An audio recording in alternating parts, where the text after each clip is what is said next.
नमस्कार, जय हिंद। आतापर्यंत आपण संख्याज्ञानाचे जे लेक्चर घेतले होते त्याच्यामध्ये वेगवेगळ्या प्रकारच्या संख्यांचे अर्थ, सर्वात मोठी नैसर्गिक संख्या किंवा सर्वात लहान नैसर्गिक संख्या अशा वेगवेगळ्या प्रकारच्या कन्सेप्टचा आपण अभ्यास केला होता, बरोबर आहे। तर आता आपण त्याची थोडक्यात रिव्हिजन करूया आणि त्याच्यानंतर आपण पुढच्या संख्यांकडे वळूया, बरोबर आहे। तर सगळ्यात पहिल्यांदा म्हणजे आपण बघितलं होतं नैसर्गिक संख्या। नैसर्गिक संख्या म्हणजे काय? ज्या संख्या मालिकेची सुरुवात ही 1 पासून होते आणि तिचा शेवट अनंत असतो त्याला नैसर्गिक संख्या असे म्हणतात। सर्वात लहान नैसर्गिक संख्या 1 आहे आणि सर्वात मोठी नैसर्गिक संख्या ही अनंत आहे, ती आपण सांगू शकत नाही। 1 ते 10 मध्ये येणाऱ्या सर्व नैसर्गिक संख्यांची बेरीज ही 55 येते, तर 1 ते 100 मध्ये येणाऱ्या सर्व नैसर्गिक संख्यांची बेरीज 5050 येते। त्याचबरोबर 1 ते 100 मध्ये येणारे जे नैसर्गिक संख्या आहेत त्याच्यामधल्या एकूण अंक जे आहेत ते येतात 192, बरोबर आहे। 1 ते 100 मध्ये एकूण किती अंक येतात? 192 अंक येतात, ठीक आहे। दोन क्रमवार नैसर्गिक संख्यांमधला असणारा फरक हा नेहमी एकचाच असतो, बरोबर आहे, ठीक आहे। इथपर्यंत काही नियम तुम्ही लक्षात ठेवले होते। त्यानंतर आपण नैसर्गिक संख्यावरती काही क्वेश्चन्स घेतले होते, वेगवेगळ्या प्रकारची उदाहरणं घेतली होती। जसं की वर्गांतर असेल, वर्गांतर म्हणजे ग्रुप 31 ते 40, 21 ते 20, 21 ते 30 किंवा 1 ते 10 अशा प्रकारचं जर वर्गांतर असेल आणि आपल्या त्या वर्गांतरामध्ये येणाऱ्या संख्यांची बेरीज करायची असेल, समजा त्यांनी असं विचारलं असेल, आपल्या पेपरमध्ये असा प्रश्न असेल की 51 ते 60 ह्या मालिकेमध्ये येणाऱ्या संख्यांची बेरीज किती? तर आपण काय करणार आहोत, हे 5 असेच लिहा आणि 1 ते 100 मध्ये येणाऱ्या 1 ते 10 मध्ये येणाऱ्या अंकांची बेरीज किती येते? 55, बरोबर आहे, 55 लिहून टाका। दुसरं उदाहरण घेऊया आपण, 31 ते 40 मध्ये येणाऱ्या संख्यांची बेरीज किती? तर काय करणार आहे, हा 3 आहे तो तसाच घ्या। 1 ते 10 च्या अंकांची बेरीज किती आहे? ते 55, ती इथे लिहा, म्हणजे 1 ते 40 मध्ये येणाऱ्या अंकांची बेरीज किती झाली? 355, बरोबर आहे। तर अशा प्रकारे एक प्रकार बघितला होता। किंवा एखाद्या पाढ्यामध्ये येणाऱ्या संख्यांची बेरीज जर काढायची असेल, उदाहरणार्थ 12च्या पाढ्यामध्ये येणाऱ्या सर्व संख्यांची बेरीज किती? तर अशा वेळेला 12च्या पाढ्यामध्ये सर्व संख्यांची बेरीज म्हणून 12 लिहिले गुणिले 1 ते 10 मध्ये असणाऱ्या संख्यांची बेरीज म्हणजे 55। हे जर तुम्ही उत्तर सोडवलं तर तुम्हाला ह्या पद्धतीचं उत्तर मिळू शकतं, बरोबर। त्यानंतर हे असे विचारलं जाऊ शकतं की एखादी जर संख्या मालिका दिलेली असेल किंवा जर एखादा ग्रुप दिला असेल तर त्यामध्ये येणाऱ्या नैसर्गिक संख्या किती, बरोबर। उदाहरणार्थ घेऊया आपण, त्यांनी असं विचारलं असेल 34 ते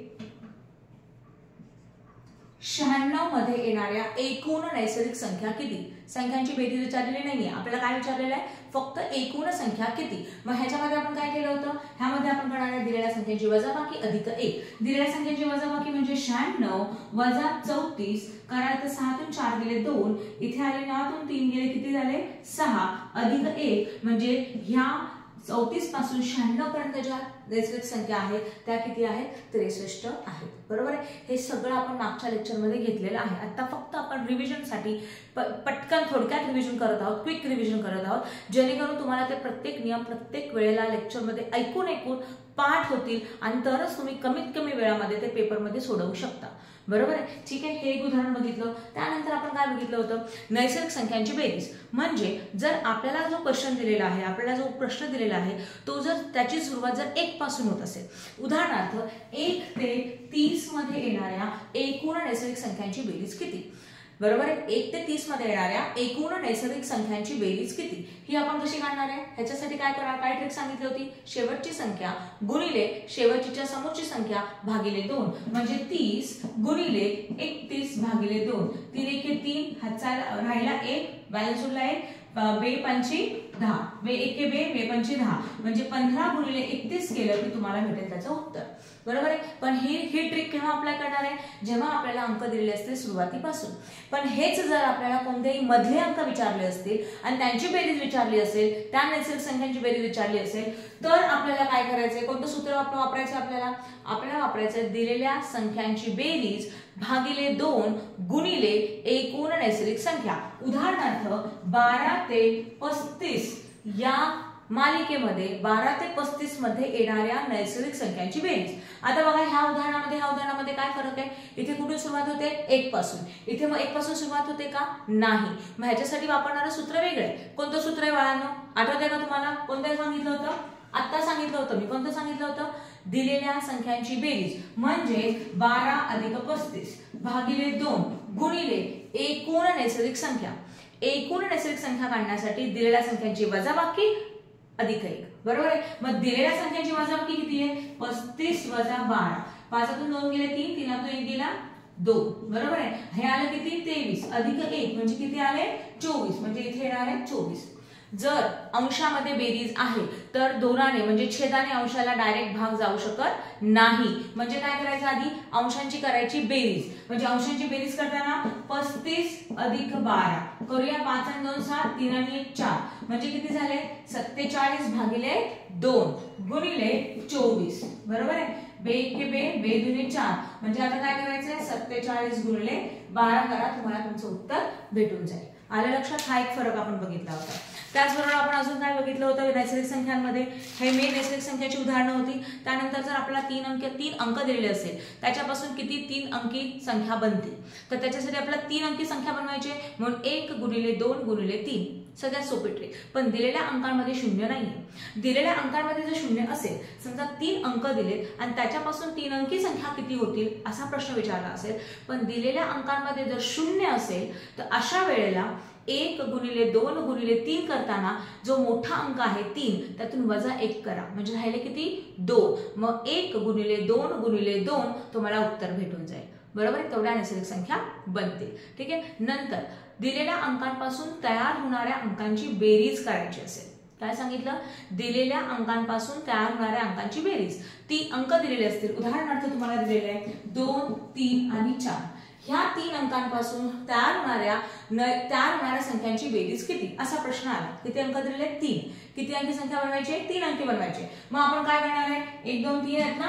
बरोबर आहे। मग दिलेल्या अंकांची बेरीज म्हणजे 2 अधिक 3 अधिक 4 ह्याच्यामध्ये शून्य आहे का नाही बेरीज किती येते 4 आणि 2 6 6 आणि 3 9 9 गुणिले 222 इथे आपली हिंट आहे 222 म्हणजे जर 3 अंक दिलेले असतील दिलेल्या अंकांमध्ये शून्य नसेल तर दिलेल्या अंकांपासून तयार होणाऱ्या अंकांची बेरीज विचारली असेल तर काय करणार आहात दिलेल्या अंकांची बेरीज जी आली ती बरोबर आहे आणि त्याला आपल्याला गुणाकार करायचा आहे 222 ने गुणायचे कशाने गुणायचे 222 ने गुणायचे बरोबर आहे। मग याची गुणाकार करून जे उत्तर आपल्याला येईल ते म्हणजे ह्या 3 अंकांपासून तयार होणाऱ्या संख्यांची बेरीज। आलं लक्षात ठीक आहे। म्हणजे ह्याच्यामध्ये कोणती ट्रिक वापरली गेली 222 ट्रिक वापरली गेली पण तेच जर आपल्याला ह्या दिलेल्या अंकांमध्ये जर शून्य असेल तर अशा वेळेला काय करायचे दिलेल्या अंकांची बेरीज म्हणजे 2 अधिक 0 अधिक 4 4 आणि 2 किती होतात 6 बरोबर आहे आणि 6 ला गुणाकार करायचा आहे 211 ने म्हणजे जर 3 अंक दिलेत त्याच्यात शून्य आहे ह्या 3 अंकापासून तयार होणाऱ्या संख्यांची बेरीज करायची असेल तर दिलेल्या संख्यांची बेरीज करा आणि त्याला गुणाकार करा 211 ने। इथे आपण कोणती हिंट वापरली 211 ही हिंट आपण वापरली बरोबर आहे।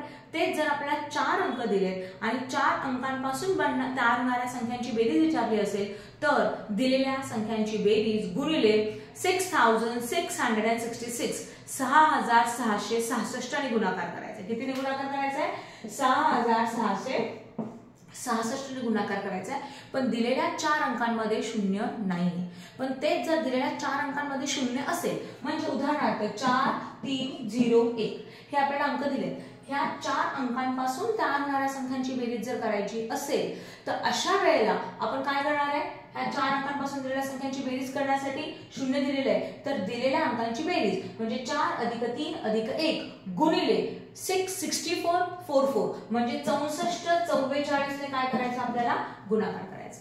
येतं लक्षात तशा वेगवेगळ्या प्रकारच्या ट्रिक आपण बघितल्या होत्या बरं ठीक आहे। अशा वेगवेगळ्या प्रकारच्या ट्रिक बघितल्या होत्या। समजा आपल्याला 5 अंक दिलेत 5 अंकांपासून आपल्याला 3 अंकी संख्या बनवायची तर किती संख्या बनते तर आपल्याला दिलेत किती 5 अंक 5 अंकांपासून किती अंकी संख्या बनवायची 3 5 वजा 3 किती आले 2 बरोबर आहे। तर 5 अंक बनवताना 5 ते 1 हे उलट्या क्रमाने लिहा म्हणजे 5 गुणिले 4 गुणिले 3 गुणिले 1 गुणिले 2 बरोबर ना कसं 5 गुणिले 4 गुणिले 3 गुणिले 2 गुणिले 1 आणि 5तून आपण 3 अंकी संख्या बनवायची म्हणून 3 वजा केले उरले 2 तर शेवटी 2 नंबर कट करा आणि दिलेल्या संख्यांचा गुणाकार तुम्हाला मिळतील 5 अंकांपासून किती अंकी संख्या 3 अंकी संख्या बनेल। हे असे वेगवेगळ्या ट्रिक आपण बघितल्या होत्या। हे झालं होतं आपलं नैसर्गिक संख्यांबद्दल। त्याचबरोबर आपण हे बघितलं होतं एका पुस्तकामध्ये जर 300 पानं असतील किंवा 292 पानं असतील तर त्या पानांसाठी लागणारे खिळे किती बरोबर आहे। एका पुस्तकामध्ये जर 292 पानं असतील बघा इथे लक्ष द्या मुद्रांकाचे प्रश्न असतात, पेपरला येतातच येतात, स्पर्धा परीक्षेमध्ये आणि पोलीस भरतीच्या एक्झाम मध्ये हे प्रश्न येतातच येतात. काय सांगितलं होतं मी, समजा आपल्याकडे एका पुस्तकामध्ये 292 पानं आहेत. किती आहेत पानं? 292 पानं आहेत, बरोबर आहे की नाही. मग 292 मधून आपल्याला काढायचे वेगळे 100. कसे का 100? 1 ते 100 मध्ये किती अंक येतात बघा. एका अंकाला 1 खिळा, हे आपली मोजमाप आहे. काय सांगितलं, एका अंकाला 1 खिळा, म्हणजे पान नंबर 1 असेल तर त्याला किती खिळा लागणार? 1. बसच 1 ते 9 पर्यंत किती पानं होतात आपल्याकडे? एकच अंक येतो ना, म्हणजे 1 खिळा लागणार प्रत्येक पानाला. पण जेव्हा पान नंबर 11 असेल, बरोबर आहे, तर त्याच्यासाठी 1 ला 1 खिळा लागणार आहे आणि ह्याला दुसरा खिळा लागणार आहे. म्हणजे 11 ह्या संख्याला किती खिळा लागणार आपल्याला? 2 लागणार आहे. येते लक्षात. मग त्याच्या कॅल्क्युलेशन प्रमाणे तुम्हाला हे माहिती आहे की 1 ते 100 पर्यंत किती अंक येतात? 192 अंक येतात. म्हणजे 1 ते 100 पर्यंत जी पेजेस आहेत, जी पानं आहेत, त्यांना 192 खिळे लागतील, बरोबर आहे. मग 292 मधून जर 100 गेले, 292 मधून जर 100 गेले तर किती उरले? 192. 192 जे पेजेस आहेत ते प्रत्येक पान हे 3 अंकाचं आहे, बरोबर ना. जसं की 101, 102, 103 असं 192 पर्यंत जे प्रत्येक 3 अंकाचं आहे. म्हणजे प्रत्येक पानाला किती खिळे लागतील? 3 खिळे लागतील. म्हणून मल्टी गुणाकार करायचा 3 ने, बरोबर आहे. म्हणजे 3 दुने 6, 9 त्रिक 27, हातचा आला 2, 3 एके 3, 3 आणि 2 किती झाले? 5. मग हे 576 अधिक 192, 6 7 8, 7 7 14, 15 16, हातचा आला 1, 6 आणि 7 आणि 1 8, किती झाले? 868.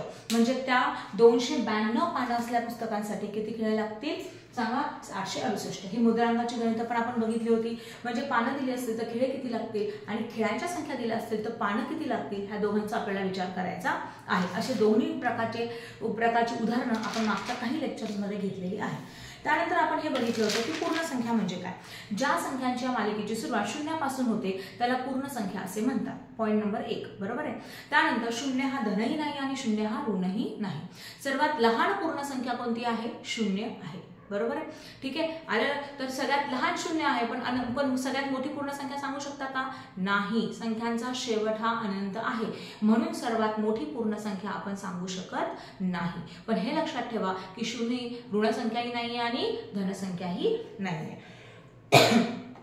नंतर आपण बघितलं होतं पूर्णांक संख्या. ज्या संख्या मालिकेमध्ये 0, धनसंख्या आणि ऋणसंख्या अशा सगळ्या संख्यांचा समावेश होतो त्याला आपण म्हणतो पूर्णांक संख्या, बरोबर आहे.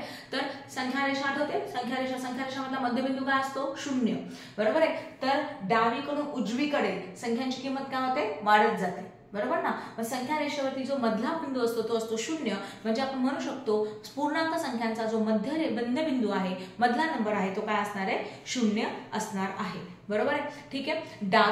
डावीकडून उजवीकडे संख्या धन मोठ्या होत जातात. हे डावीकडून उजवीकडे काय होतात? संख्यांची किंमत वाढत जाते. सर्वात मोठी पूर्णांक संख्या सांगू शकत नाही, बरोबर आहे, कारण ती अनंत आहे. आणि सर्वात लहान पूर्णांक संख्या ही सांगू शकत नाही कारण ती ही काय आहे? अनंत आहे. वजा असताना म्हणजे ऋण चिन्ह असेल तर जो नंबर लहान असतो त्याची किंमत मोठी असते.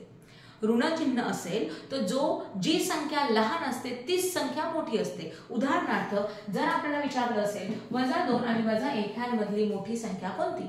चिन्ह कोणतं आहे तुम्हाला? ऋणाचे चिन्ह आहे. तर ऋणाचे चिन्ह असताना जी संख्या लहान दिसते ती मोठी असते. म्हणजे -2 आणि -1 मध्ये मोठी असलेली संख्या कोणती? -1, बरोबर आहे. आलं लक्षात. हे सगळे नियम आपण शिकलो होतो त्याच्यामध्ये. याचा अर्थ आपण असं म्हणू शकतो सर्वात मोठी, काय सांगितलं मी? सर्वात मोठी ऋण संख्या, बरोबर आहे. ऋण पूर्णांक संख्या कोणती आहे? तर -1 आहे. हे आपण बघितलं होतं. त्यानंतर आपण बघितलं होतं की समसंख्या म्हणजे काय. मागच्या लेक्चरला काय बघितलं होतं? समसंख्या म्हणजे काय. समसंख्या म्हणजे काय? ज्या संख्यांचा शेवट 0, 2, 4, 6, 8, बरोबर ना. ज्या संख्यांच्या एकक स्थानी 0, 2, 4, 6, 8 हे अंक असतात त्या सगळ्यांना समसंख्या म्हणतात. प्रत्येक समसंख्याला 2 ने भाग जातोच जातो, बरोबर आहे. सर्वात लहान समसंख्या 2 आहे आणि सर्वात मोठी समसंख्या सांगू शकत नाही कारण ती अनंतामध्ये आहे, बरोबर आहे. ठीक आहे. 2 क्रमवार समसंख्यांमधला फरक हा 2चाच असतो, बरोबर. हे लक्षात राहील. 2 क्रमवार समसंख्यांमधला फरक काय असतो? 2चा असतो. ठीक आहे ना. त्यानंतर आपण काय बघितलं होतं? 1 ते 10 मध्ये असणाऱ्या एकूण समसंख्यांची बेरीज ही 30 आहे, किती आहे 30 आहे. तर 1 ते 100 मध्ये असणाऱ्या एकूण समसंख्यांची बेरीज 2550 आहे. हे तुम्हाला पाठाचं ठेवायचं आहे, त्याला पर्याय नाही. आलं लक्षात? ठीक आहे. जर तुम्हाला असं वाटत असेल की तुम्ही गणितामध्ये अगदी परफेक्ट झालं पाहिजे किंवा तुमच्या चुका नाही झाल्या पाहिजेत, तर जे आपण लेक्चरमध्ये घेतो किंवा जे आपण तासाला घेतो त्यातले सगळे नियम, त्यातले सगळे सूत्र तुम्हाला तोंडपाठच पाहिजेत.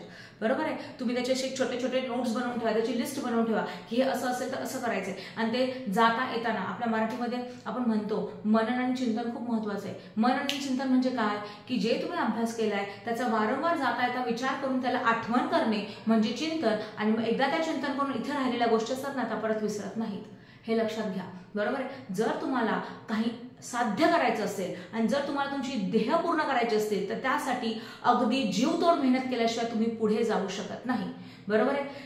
कुठल्याही यशाला कष्टाशिवाय पर्याय नाहीये आणि कुठलंही यश जर शॉर्टकटने मिळवलं असेल तर ते यश टिकत नाही.